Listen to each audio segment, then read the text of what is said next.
कई बार आप सोचते हैं यार मैं चंगा भला हैगा, मैं भी अच्छा हूँ, मेरा स्वभाव भी अच्छा है, लेकिन ये मेरे कजन मुझसे बात नहीं करते, ये मेरी फैमिली मुझे समझती नहीं, ये लोग मुझे समझते नहीं। परमेश्वर नहीं चाहता वो लोग आपको समझें और आप उनके बीच में घुसें। वो चाहता है आप अलग रहें और वो आपको बिल्ड कर सकें।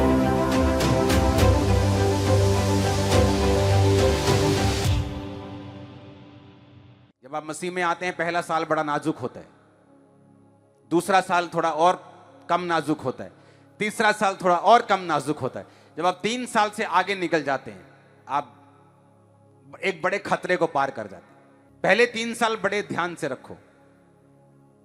पहले 3 साल शैतान पूरा जोर लगाता है कि जिस तरह हेरोदेस ने छोटे बच्चे 1-2 साल के मरवा दिए थे, शैतान पूरा चाहता है कि जब आप मसीह में बिल्कुल नए हैं, आपको वहीं खत्म कर दिया जाए।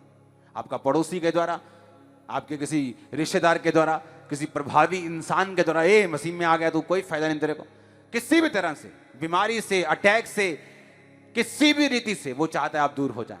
क्योंकि जब आपके 3 साल निकल गए, आप एक बड़ा हिस्सा पार कर चुके हैं। हालेलुया। और ये आपको प्रैक्टिकल बातें बता रहा हूं। जब आप दाऊद को देखते हैं, दाऊद की परीक्षा का समय क्या था? क्योंकि परीक्षा जो होती है वो एक ही बार नहीं होती। एक व्यक्ति की लाइफ में परीक्षा के 2, 3, 4 चरण हो सकते हैं, पार्ट हो सकते हैं। दाऊद के लाइफ की पहली परीक्षा जो थी वो था उसके घर की रिजेक्शन, उसके भाइयों का उसको रिजेक्ट करना, उसके फैमिली का दाऊद को इग्नोर करना। जब एक नबी पुराने समय में किसी के घर जाता था तो घर वाले कांपने लग जाते थे। या तो उन्हें मालूम था कि मौत आई है, या कोई बड़ा जीवन आया, या तो हम मरने वाले हैं या कुछ बड़ी तगड़ी ब्लेसिंग मिलने वाली। इस दोनों के अलावा और कोई रीजन नहीं है किसी बड़े नबी का हमारे घर में आने का। और जब शमूएल ने कहा कि जाओ और मैं तुम्हारे बच्चों को, एक बच्चे को अभिषेक करना चाहता हूं, सारे बच्चे बुला लिए और दाऊद भूल गया। क्यों? क्योंकि वो एक रिजेक्टेड बच्चा था अपने घर का, एक रिजेक्टेड संतान थी दाऊद।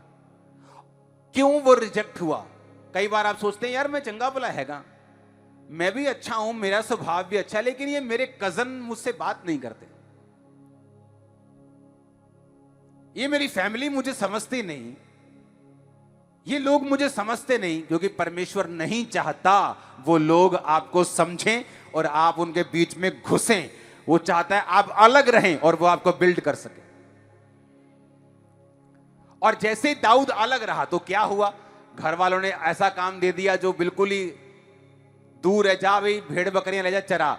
जब भेड़ बकरियां चराता था दाऊद, तो उससे लगता था कि वो घर का एक रिजेक्टेड पर्सन है, वो एक जिसे बोलते हैं कि अभागा, हाँ अभागा बच्चा, बोलते ना मैं अनलकी हूं, मेरे साथ ये नहीं हुआ, मेरे साथ ये नहीं हुआ, वो कितना लकी है, हाँ मैं अनलकी हूं, लोग बोलते हैं ना ऐसे।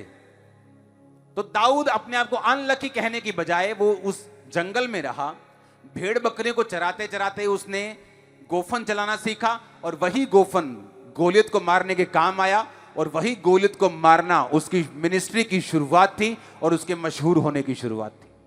हाँ, दूसरी बात, क्योंकि जब भेड़ बकरियों को चराते थे तो ऐसा नहीं था कि घर के आसपास चराए गए, तो घर के आसपास कितने लोग चराएंगे, सबके पास भेड़ बकरियां थी, तो लोग दूर दूर जाके जंगलों में चराते थे। जब दाऊद दूर जंगलों में भेड़ बकरियों को चराता था तो उसे जंगल के सारे रास्ते मालूम हो गए थे। जंगल में कैसे सरवाइव करना है, जंगल में कैसे रहना है, अगर खाना नहीं है तो जंगल से खाना कैसे लेना है, बारिश हो रही तो क्या करना है, अगर जंगल में 50 दिन 60 दिन रहना पड़े तो क्या करना है। और यही कारण था कि जब शाऊल दाऊद को मारने के लिए उठा और दाऊद के साथ कोई नहीं था, यहां तक कि दाऊद का अपना परिवार भी उसके साथ नहीं था। इमेजिन करो, कोई आपको मारना चाहता है और आपका परिवार उसी बंदे की टीम में हो, आप कैसा फील करेंगे? और वो आपकी जान का दुश्मन हो, और जान का दुश्मन ऐसे नहीं कि तुम्हें 4 डंडे मार के चला जाएगा, तुम्हारी बाजू टांग तोड़ देगा, तुम्हारी जान का दुश्मन है। और उस तीसरी बात ये कि कोई कोर्ट उसे घड़ीस नहीं सकती क्योंकि वो खुद राजा है, कोई बंदा उसे स्टॉप नहीं कर सकता क्योंकि वो खुद किंग है। और उसी के टीम में दाऊद के भाई भी हैं और उसको मालूम है कि मेरी फैमिली मेरे काम नहीं आ रही, मेरे लोग मेरे काम नहीं आएंगे, तो वो कहां गया? उन्हीं जंगलों में। अब मेरे को ये बताओ, अगर दाऊद उन जंगलों में नया होता तो कभी सरवाइव कर पाता? नहीं कर पाता। उसे मालूम नहीं होता कैसे रहना है, बाहर रह नहीं पाता क्योंकि राजा जान का दुश्मन है, लोग बता देंगे, प्रजा बता देगी, कहीं सिपाही देख लेंगे। जंगल में रह नहीं पाता क्योंकि जंगल कभी देखा नहीं, जंगल का एक्सपीरियंस नहीं है।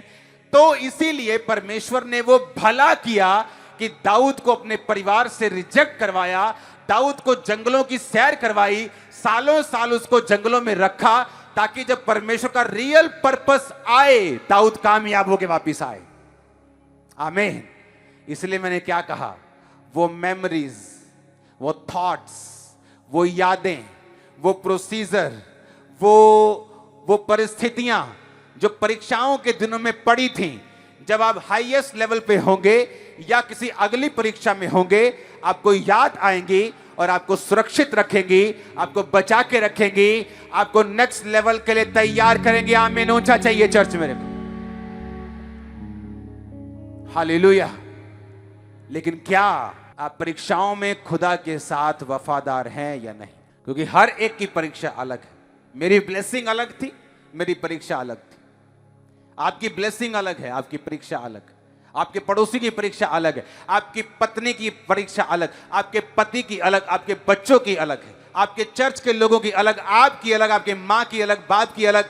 आप घर में 10 जन हैं, 10 की परीक्षा अलग अलग है। तो क्या उन परीक्षाओं में आप वफादार रहने के लिए तैयार हैं? पेशेंस रखने के लिए तैयार हैं? धीरज रखने के लिए तैयार हैं? साइलेंस टाइम पर जब आपको लगता है आपका टाइम वेस्ट हो रहा है, लेकिन खुदा उसी साइलेंट टाइम में आपको बना रहा है किसी नेक्स्ट लेवल पे लेके जाने के लिए, कि आप बने रहने के लिए तैयार हैं? Hallelujah, hallelujah. तो इस रीति से फिर क्या होगा? इस दुनिया की कोई ताकत, इस दुनिया का कोई इंसान, कोई शैतान आपको ग्रेटनेस की हद तक जाने से कभी रोक नहीं सकता। फिर मैं ब्लेसिंग की बात नहीं कर रहा हूं, ब्लेसिंग शब्द आपके लिए छोटा हो जाएगा। आप खुद एक ब्लेसिंग होंगे, और मैंने कहा आप खुद एक छुटकारा भी होंगे। आमीन। ऊंचे वाला चाहिए चर्च। परमेश्वर के दास के द्वारा टीचिंग्स को सुनने के लिए, अनाउंसमेंट्स और अपडेट्स को जानने के लिए आप हमारे YouTube चैनल को सब्सक्राइब करें और साथ में बेल आइकन को दबाएं, ताकि जब भी कोई नई अपडेट हो तो आप सबसे पहले जान सकें।